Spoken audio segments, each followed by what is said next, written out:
Good day, everyone, and welcome to Obidient Family TV. The program is Hope Alive. Yes, there is hope, and the new Nigeria is possible. Now, good morning, afternoon, and evening, depending your time zone. Today, day 8 on the protest, I will come to have a conversation on the things happening in Nigeria, especially as we know, breaking news in Nigeria now is that the federal government has halted plans to sell 50 kg rice for 40,000 naira to Nigerians, especially the civil servants who had previously been told to make sure that they register and fill Google forms. Again, coming at this very hour, I will be bringing you where Abubakar Momo, who had told everyone who wishes to hear that Governor Obaseki had repackaged Tinubu's 20 trucks of rice with his name. That is coming from the Niger Delta Minister, Abubakar Momo. Also coming at this very hour, confusion and tension at the Aso Rock Villa as Bayo Onanuga debunks a recent video posted just yesterday about Tinubu's official X handle, saying that it is fake, while the said video was posted by Tinubu himself. We'll be bringing all of that and the reaction of Nigerians on this misinformation circulating across board. And of course, we'll be bringing you all the other things that are coming about the invasion of the headquarters of the Niger Delta of the Nigerian Labour Congress, the NLC's Abuja office. Of course, some people might say, who cares, as the NLC has refused to join the protest. However, we'll be discussing about that, and again we'll be bringing you the issue about Reverend Buba, who has said categorically that Tinubu should go back to drawing board, and of course the reversal of the fuel subsidy. So much more, and of course we'll also be bringing you the fact that one of the Youth Summit Africa, Ucho Dames, who has said that Tinubu is not working but giving money to their political cronies. They use public money to settle people who voted for them. That is coming from Ucho Dames, the project director, National Youth Summit. And that is all what will be coming at this very hour. With me to have this conversation in the studio is Madam Pete Mercy, who is joining me at this very hour. Good evening, well-meaning Nigerians. Welcome and thank you for joining us. Yeah, wherever you're joining us from, please like, share, and subscribe. And of course, well-meaning Nigerians who will be joining us virtually will also be having the interaction with them to share all what has been happening, especially as the protest has gone to day 8. So, Mercy, let's start with what is trending right now. Tinubu's video is everywhere. Earlier in the day, of course, we highlighted that very video as a recent clip because it was posted just yesterday evening, and we thought that this very news is a new one where Tinubu is admitting the fact that the subsidy removal was actually very abrupt, and of course is taking a toll in Nigeria. But then the tension and the confusion inside now is that Nigerians are reaction. Who are we to believe about this very video? Is it Bayo Onanuga who is saying that his chief in command, Bola Tinubu, is now lying about the video he posted? Or should we now take Onanuga's own that is now saying that the video is fake? But of course, that video can be fake.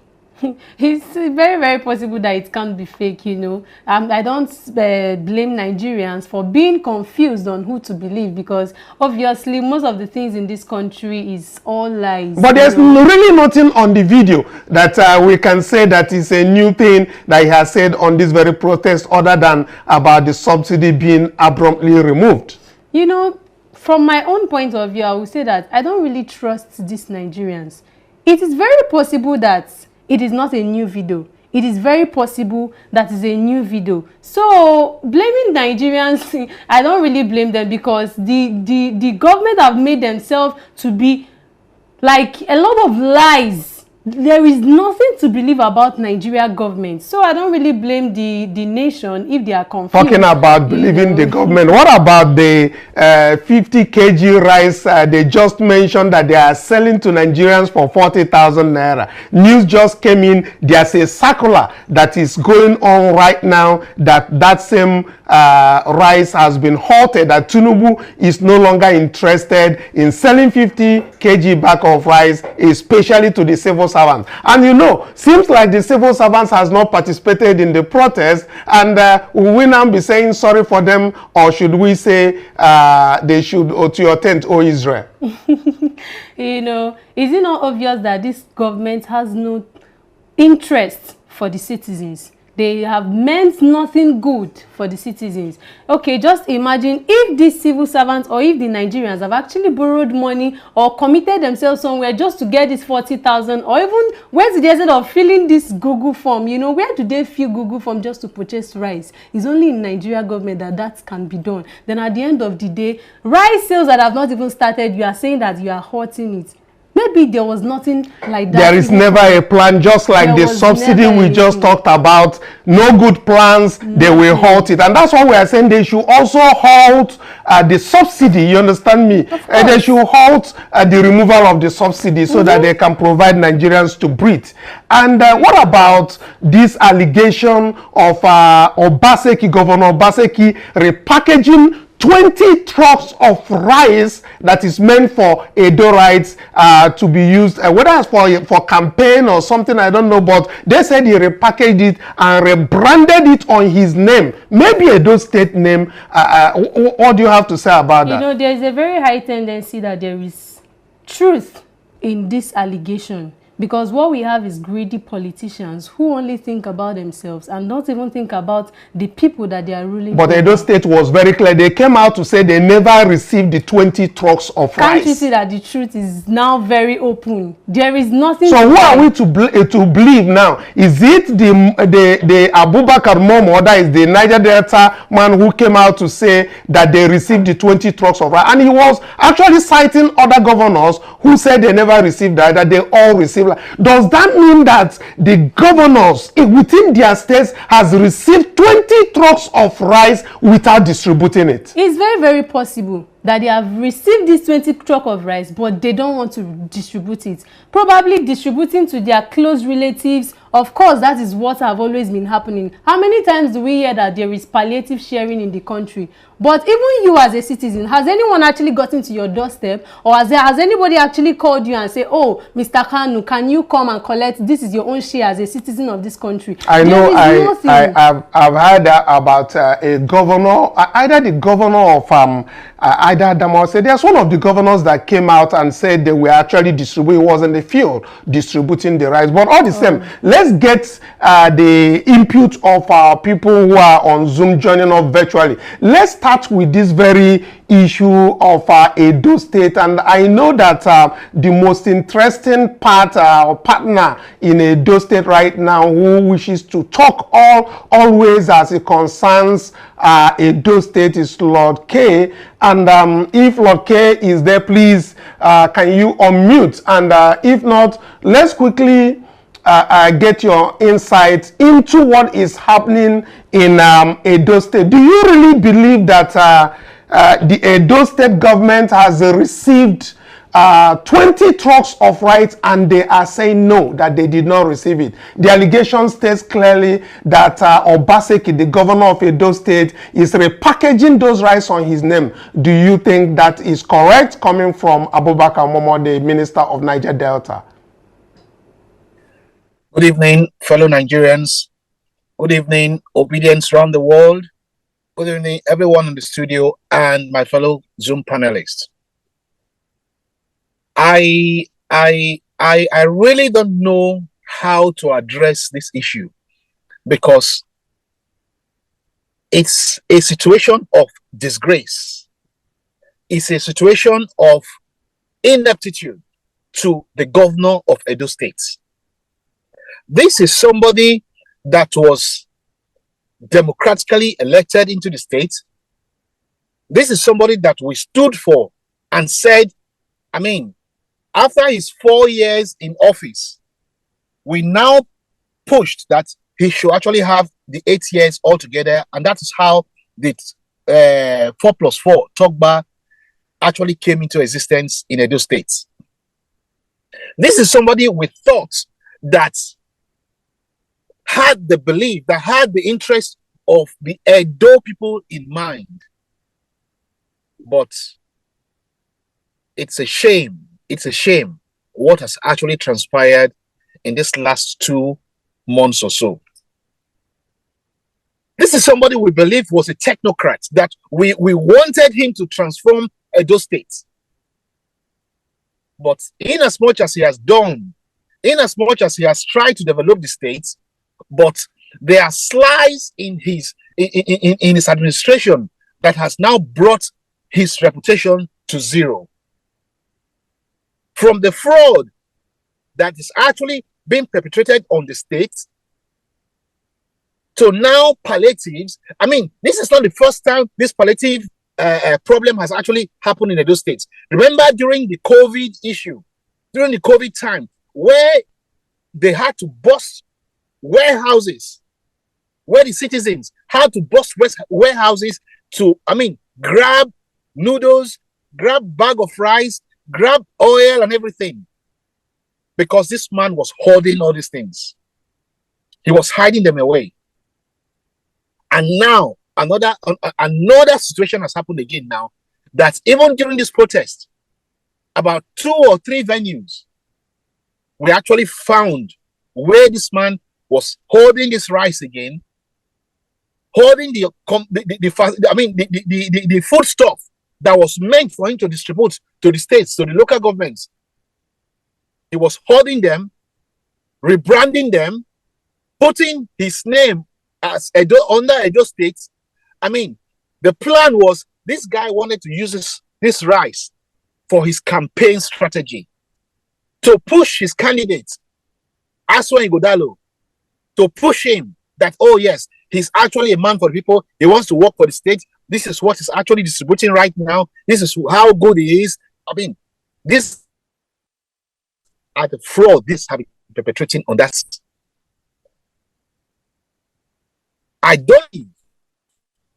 In fact, it's imagination how this man could actually be somebody of this nature. This is somebody that receives at least 11-point-something billion naira every month for Edo State. But today, Edo State is in a debt of over 600 billion naira. Over 600 billion naira. When he took over from Oshomole, Edo State had, I think, about 78 or 79 billion naira in debt. But today, we are looking at over 600 billion naira.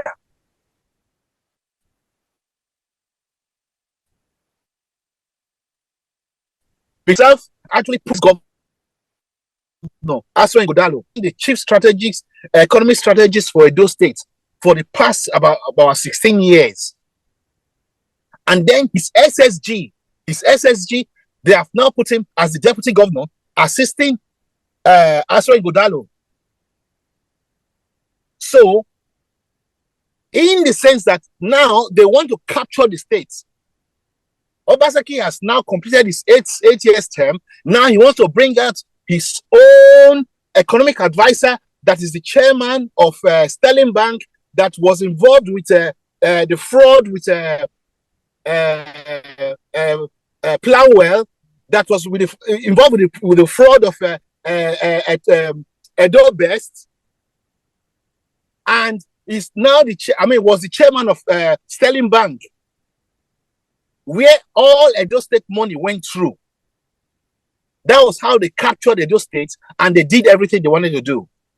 In the in the hardship that Edo State is going through right now, Obaseki did not think that farming was necessary for the state. All he wanted to do now was to now start building a Radisson Blue hotel in Edo State, and he was pushing these funds through Aswa Igodalo again, which of course we are now requesting that the EFCC now make inquiries for.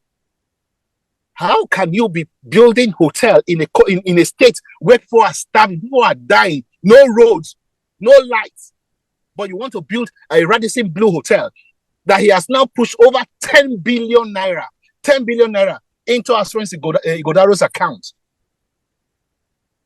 All in the guise that, okay, he wants to help the state, not knowing that's for his campaign. So meaning Assurance Igodaro is now being funded by the states, all under Obaseki. Okay, what I wanted to bring in to your attention is whether you think that halting, now that federal government or Tinubu has altered the sale of 50 kg rice for 40,000 naira to Nigeria, do you think that is as a result of the Governor Obaseki's action of repackaging rice in a Edo name or repackaging it on his name, as the case may be? That's why Tinubu has now withdrawn the plan to sell 50 kg rice for 40,000 naira to civil servants? I will tell you that project was a fraud. That project was a fraud. Tinubu never had the inklings, he never had the plan, he never had the proposal to sell rice, that 50 kg of rice at 40,000 to Nigerians. He never had it. He only did it, he only said it as a voicemail, just like he actually has always been doing. He never had that plan. I mean, they said, show me your friends and I'll tell you who you are. Show me your people and I'll tell you exactly how you want to walk. People know that, yes, right from the head, now to the governors, they're all fraud. He came up with that plan. Thinking Nigerians were going to listen to him. Nigeria were going to listen to, I mean, a country where you approve 70,000 as minimum wage, and then you want to sell a bag of rice for 40,000. So you want a family to now exist on 30,000 in a month? I mean, you check it now. That's a fraud plan. Obaseki on his own and a few other governors in Nigeria, they are all in the fraud system. They all know what they are doing. They knew this was not going to happen. This was not going to work. So, I mean, they had to take laws into their hand. They had to do things the way they wanted to do.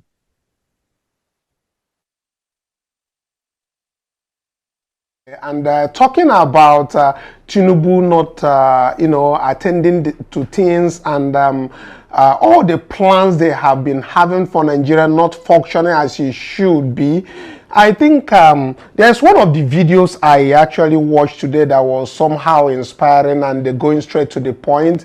That is Reverend Buba, from Plateau, I think Plateau State somewhere, saying that Tinubu should go back to drawing board. Let's take a listen to that. When we come back, we'll to discuss more on the other things that are trending. Prophetess Buba is worried that so many things have gone wrong and the president seems to be adamant about addressing burning issues that have led to the protest. Tinubu did not speak on reversing his horrible and devastating economic policies. He made no attempt to cut down government excessive spending on frivolous and over-bloated cabinet of non-performing ministers. Tinubu made no concessions, but was quick to call for dialogue without aligning any meaningful machinery or system in place for this.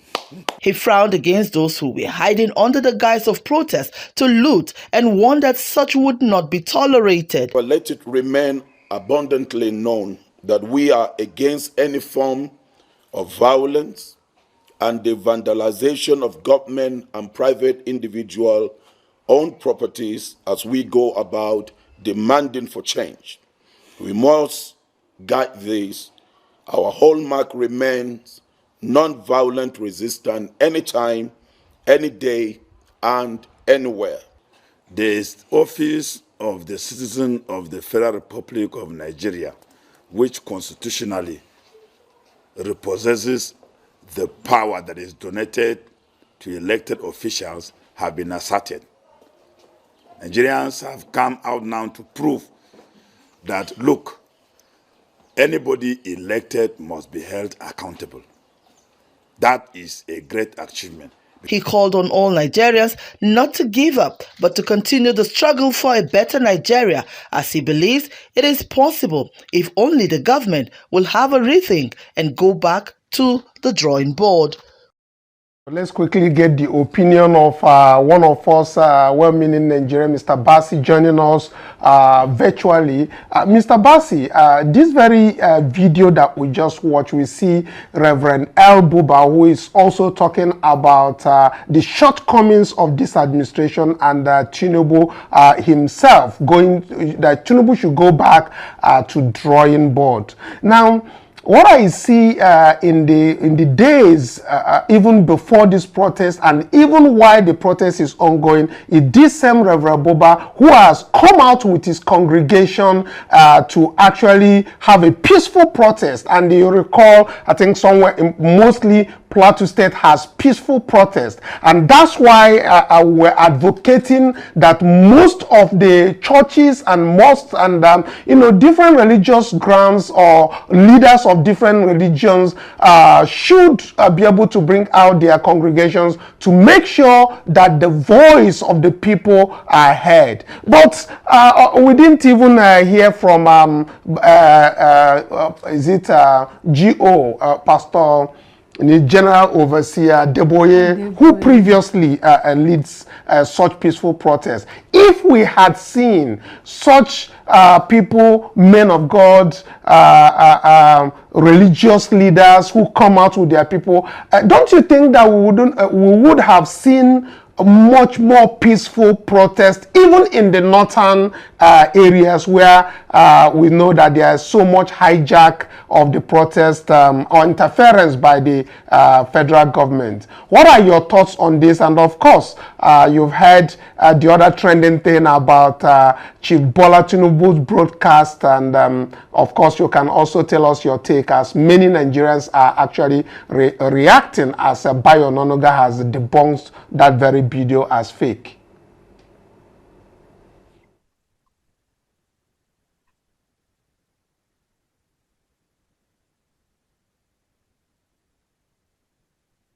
Mr. Kinney.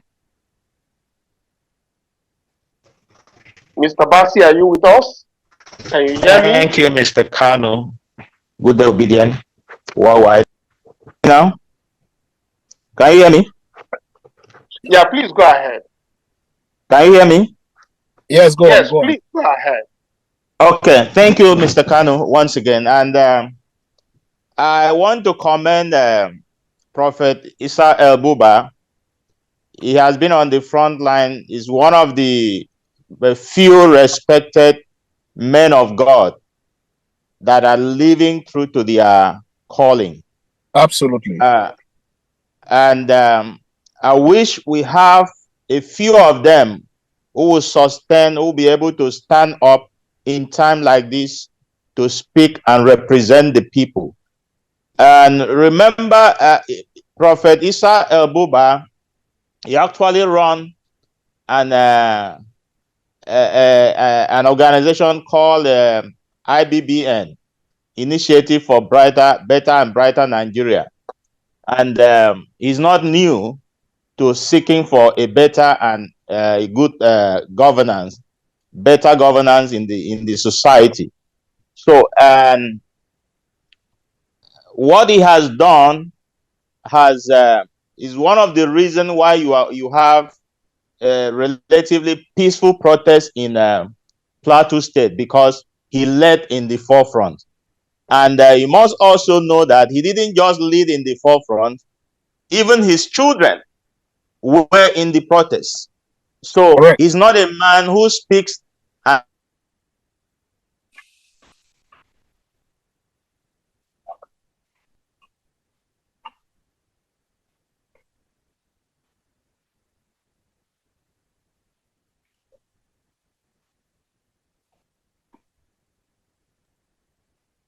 Mr. Bassi, are you there?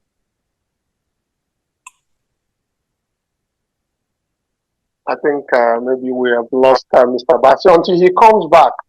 Let's quickly hear the other, one of the person who is saying that government is not working, but Tinubu is giving money to their political cronies. Let's take a listen to that while we wait for Mr. Bassi to rejoin us. We are the one interfacing with these people. Our organization, where we relate to thousands of young people around the country, millions over the years and all, there's a very, very, hardship. In fact, anything higher than hardship is what's currently going on right now, where the young people can't even afford to feed and all. And the truth is this, it's just like my friend out there said and all, that if this ministry and all, if they've been functional, I'm sure probably will not be where we are right now. Because every day you come out on TV, you hear that the government is giving this to state, giving that to state and the rest of it, and it does not trickle down. Now, the big problem here is this, is that the federal government, they are not going about it the right way. They are not working with the right sets of people. And that's why it's like that. There are NGOs that are actually doing this thing with their personal funds. So, as far as I'm concerned, what the government are doing all these years is actually giving political money to their political cronies. As simple as that. Now, what do I mean by that? Now, most of these people that this money get to, what they do is that they use it as settlement for people that voted for them. Are you seeing that? That's a very big problem. Now, monies that are meant for people, you go and look for people that probably voted for you or are working with you or have political affiliation. We can't do that. We can't continue that way. And this particular, I was excited when I heard that Mr. President actually set up these whole stuff with Mr. Badamosi, the CEO, and the rest. I was surprised that this time around, if we can employ the services of private organization, not just government-driven organization, to get the right data in this local government area. You see what's going on right now? There's uproar everywhere. I know even Mr. President, even the governors, everybody is just wearing agbada and feeling cool, but they are bothered. That's the truth. And if they don't want to be bothered anymore, they need to trickle down these things to the right places in the country. Let's not play politics anymore with things that have to do with life of people. Whether people are in PDP, in APC, in Labour, RPP, whatever P or whatever, nobody should play politics because hunger is very dangerous. And hunger is something that can make a man do what he or she does not want to do. So let there be a change this time around. That is Mr. Odims, the Project Director, National Youth Summit Africa, who is of the opinion that Tinubu is not working but giving money to their political cronies, that they use public money to settle people who voted for them. Joining us from Enugu is Mr. Tony Oji. Tony, please, do you agree with this man? And of course, the other things that are on the table, can you please just make your own contribution and your opinion of all of this, especially the issue of the reactions as Bayo Onanuga's misinformation has reached the point where he said his boss post is fake. What are your thoughts, Mr. Tony Oji? Thank you, Mr. Kanu, for having me, and listeners. Welcome to this edition of Obidient TV program. What I can say, first of all, on the suspension of the sale of rice to civil servants, is this. For some reason, this is just my opinion, maybe they were trying to buy the support of NLC, the labor union. Correct. To support them, to be on their side. Or they don't have an iota of idea. Maybe Tinubu doesn't know exactly what is going on. That if you give the rights to civil servants alone, what happens to the rest of the population who are equally managing just as well as the civil servants? They don't work with detailed data in this country. I think they abhor data, and data is everything in governing. If you don't have detailed, minute data, your policies may not work well. No, if you're giving just the civil servants, what's the population of civil servants in this country? Estimate in 2022, the federal civil servants combined with the states civil servants are just about 2% of the Nigerian population, about, say, 5 million. Now, if you give it to just the civil servants, the rest of us will still go to the market and buy it at 70,000.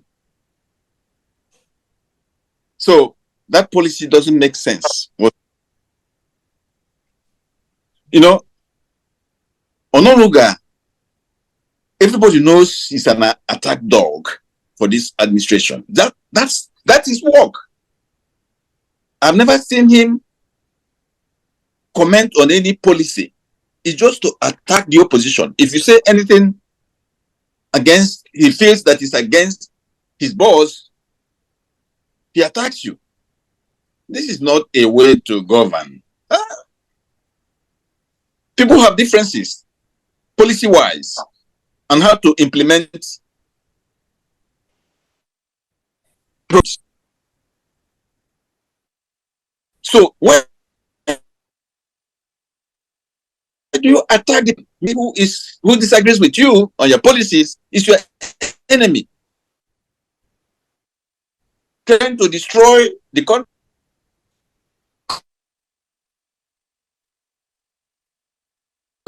Come on, be a man. Yeah.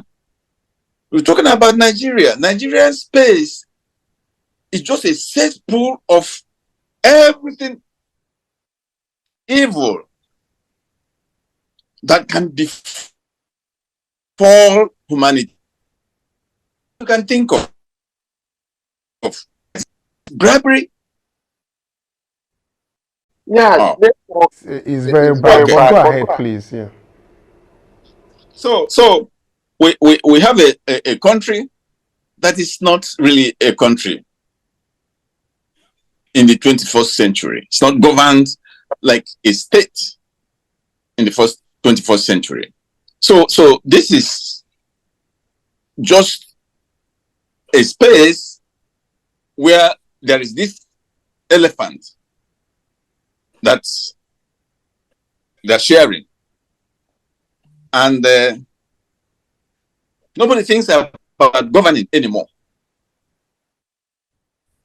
It's all about grabbing as much as you can, sharing with your relatives and your cronies.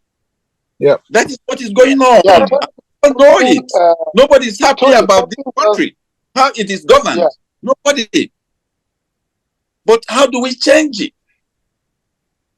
How do we become a fair and prosperous nation? Effective nation. This is not good for the giant of Africa. Forget that story. Yeah. So Tony, you just mentioned something that brought my attention you talking about the issue of Nigerian Labour Congress, you know, about the rise and the NLC.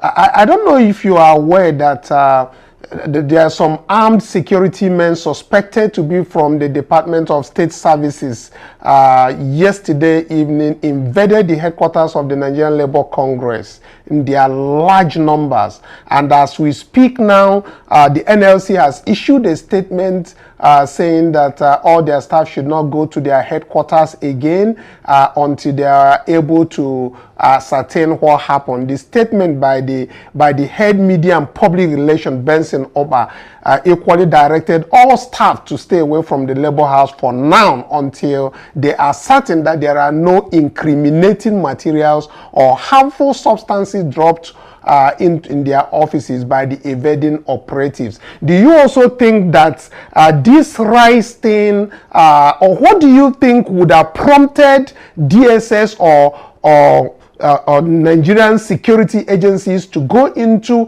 NLC that they just finished having some sort of agreement with to ransack their place?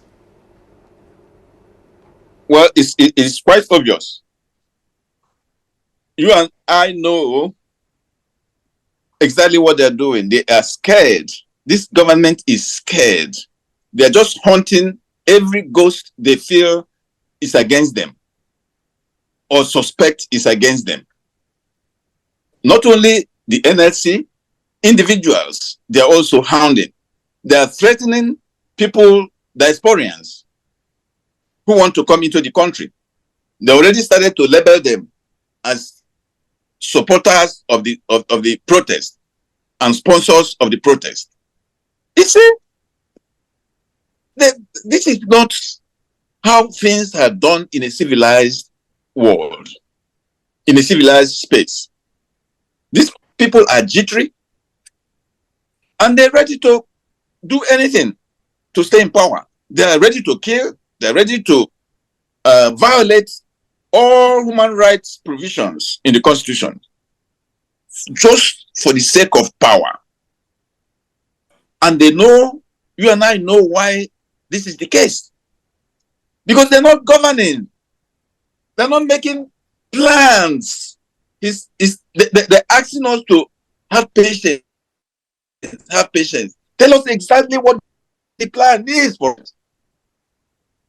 If you can explain to us what you are going to do in the meantime, in the medium time,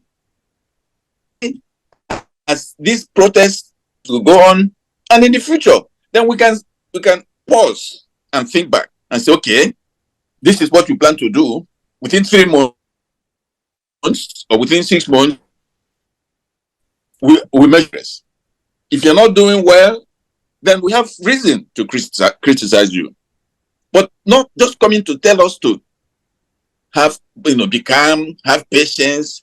We are doing this, we are doing that. It's just buhaha. It's the same line. So yeah, let me also get Lord K's take on this very issue. Lord K, as you know, the NLC thing, the security operatives that are said from the Nigerian police, some wearing black t-shirts, presumably from the Department of State Services, and others on the they outrightly swooped on the 10th floor. That is the news coming out about 8:30 p.m. in the night. Swooped on the 10th floor of the NLC building and arrested the security operatives on duty, and then commanded them to go to the second floor where they were and then have the keys to their offices. And of course, we learned that they carted away several documents. This is after the NLC is said to have had their NEC meeting and decided to come out to state that the End Bad Governance protest is not going well, is being hijacked and all of that. So what do you have to say about this? Because the Nigerian Labour Congress condemns this very acts on its entirety, and of course, I think that we also have to condemn such because we are not in a military regime. At 8:30 p.m. in the office of the Nigerian Labour Congress, I think they should react by actually going on another strike. Or don't you think so?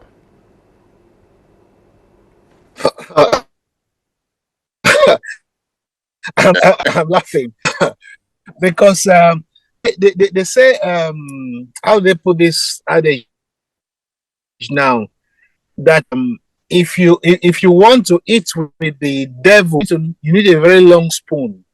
You need a very long spoon. Now, Jerry Ajero is somebody that's the chairman for the labor union.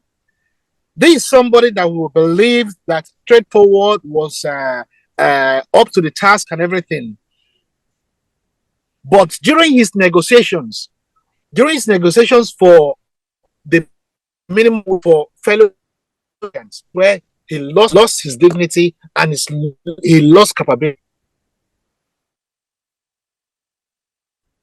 I mean, in all entirety, now the mass accept 70 on all the way to 50 actually said you said to the country you were going for. You went there to Aso Rock with your cronies. You went inside the inner room. You did all your transactions. You did all your transactions in dollars or whatever you were going to do it in, allegedly. And then you came out and said, well, you want to speak to your father. I mean, he's the father, is this. And you came out singing the song of the APC, singing the song of Tinubu. You are forgetting Tinubu is a gangster. He's a gangster himself. He knows what he was doing. He has dragged you into his trade for it, and now he's going to bust you. He's going to bust you. DSS or whatever they call that busted that office yesterday. I mean, they knew there were stuff, there were documents, there were materials they were looking for there, which of course I believe they carted away with. And you are going to hear more about this. A labor union leader that should stand for the country, stand for your citizens, stand for the civil servants. No, you want to now play the role. You want to now play the role of a mafia. That's the end product. That's what you just got now. And this is not going to be the end of this matter, because at the end of the day, he's going to one way or the other want to call for a protest, want to call for a revenge or whatever. Nobody's going to listen to him anymore, because they've now seen him to be a rat, a mole in the union. So, good luck to him. Good luck to him. The wars have just begun to happen. The wars have just begun. Thank you. All right. Thank you so much, Lord Kisney. Thank you for joining us today. But let me also bring it to our audience that even in the dark days of the military rule, the NLC secretariats were never invaded or ransacked by security agencies. Today, indeed, is a very sad day for our democracy. What is happening in the streets, especially what is happening today in Port Harcourt as anti-protesters has taken over the protest sites in Rivers State, that will be bringing up to you as a recap against tomorrow. But it is a very sad day for Nigerians, and a very sad time indeed, as we see that the Nigerian situation is getting worse and worse. Tinubu has overtaken this country as a result of our leaders or elites who are not paying attention to what is happening. We, the people who are protesting in the streets, very, very protesting peacefully, is happening across board, but we see the interference that is coming. Wike has again demonstrated once again that he is not to be trusted by anybody, as we see so much anti-protesting going on at protest sites in River State. The Wasbos that is going there just because of the peaceful protest and people requesting that he resign. He had deployed much more. But we are going to be bringing you a recap of all of this tomorrow. But before we leave, as our time has given us time, I want to hear from Mercy your thoughts on all of this happening. You know, you have opposed all of this happening in NLC, but you also suggested that NLC are the cause of all of this because they should have joined the protest long time ago. Yes, I've said it and I'll keep saying it, that NLC, they are the cause of whatever that is happening, because right from when the protest was about to start, they never indicated any means of participation. And even as it's ongoing, they are not participating. And if they had led the protest, most of the places, especially occupying Abuja, would have been an easy thing and would have been very peaceful. Of course, I don't know. NLC, they have just proven to be an unserious organization, you know, always coming up with some unserious headline stories, you know. They felt contented with the 70,000 Yeah, naira. it's very, very obvious. And sometimes I just wonder, you know, if they're actually participating and partaking in this hardship in this country.